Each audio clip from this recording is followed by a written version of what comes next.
A little update on the MP3DPv4 3D printer that I've been working on building. The build itself is pretty much done at this point. I've started working on a stand for it where it'll have some drawers, places to store filament. Ended up adding a little gas shock on the side so I can lift the lid and have it stay open after it fell on my head. That really didn't work too well. I have a chamber heater down at the bottom, so I can preheat the chamber when it's wintertime. It's kind of chilly outside. I've used it once or twice so far. It worked really well. It's a 300 watt heater, so it didn't take too long to warm up the inside of the chamber. Back here is my exhaust fan.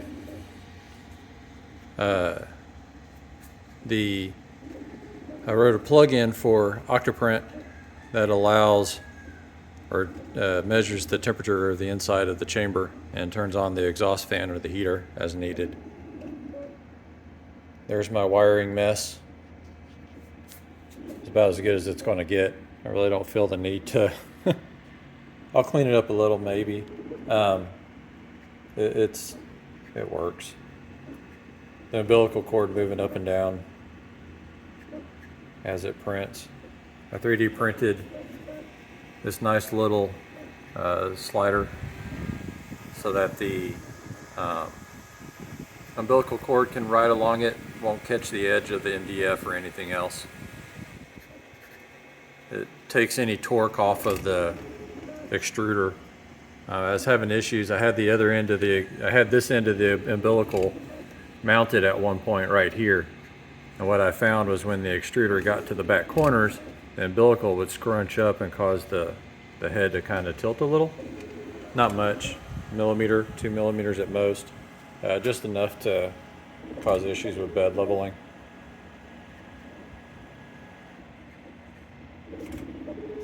Down here we have 5-volt power supply, Raspberry Pi, relays for the heater and for the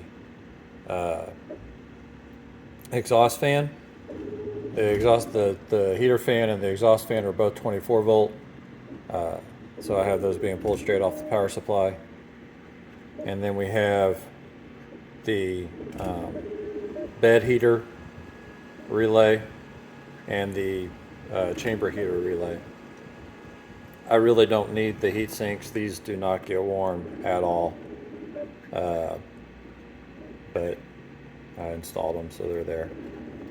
This is a 24 volt to 12 volt step converter, down converter, so that the LEDs are 12 volt.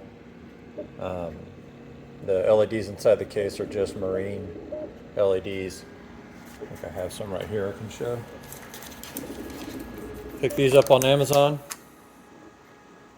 They work really well. Came in a 6-pack, so I got a couple extras.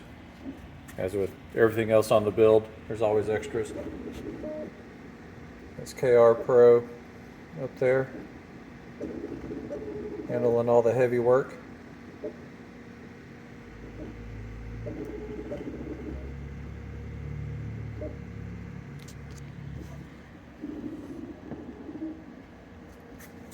.24 volt, 120 millimeter fan, running at a low speed just to keep the air circulating inside the electronics, and a little vent up top letting the air out, plus the gaps.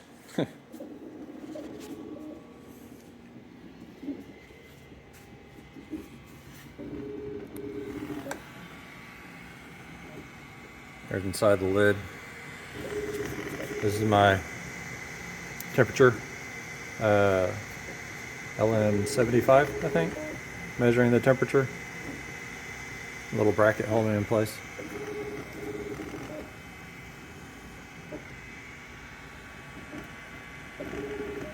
It's a pretty quiet machine. It's quieter than the last one, that's for sure. I'm printing some more little brackets so I can take the temporary zip ties off and mount the Pi camera cable. up to the extruders.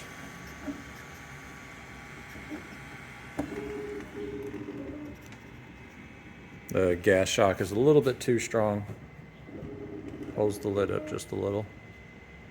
Might screw around with the brackets and figure out if I can fix that.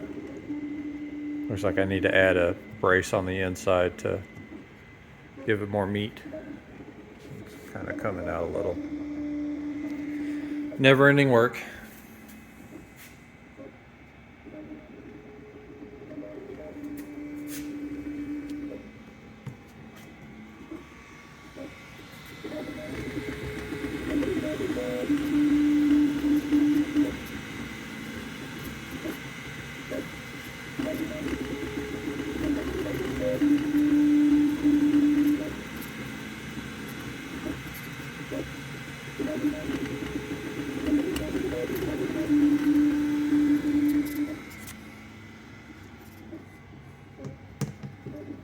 The plan for the cabinet underneath.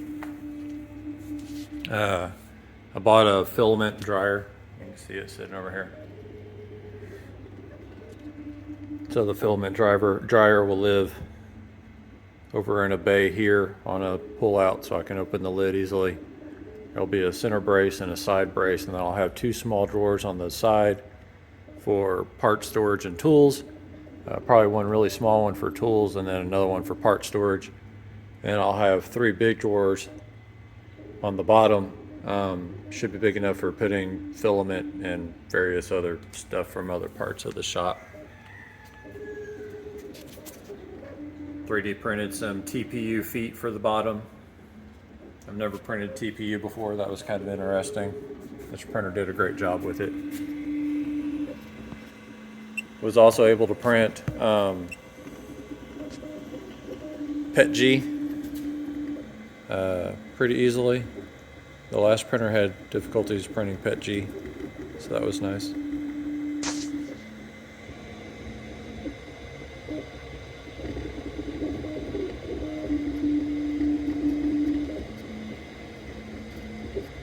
It's just a little update on the printer.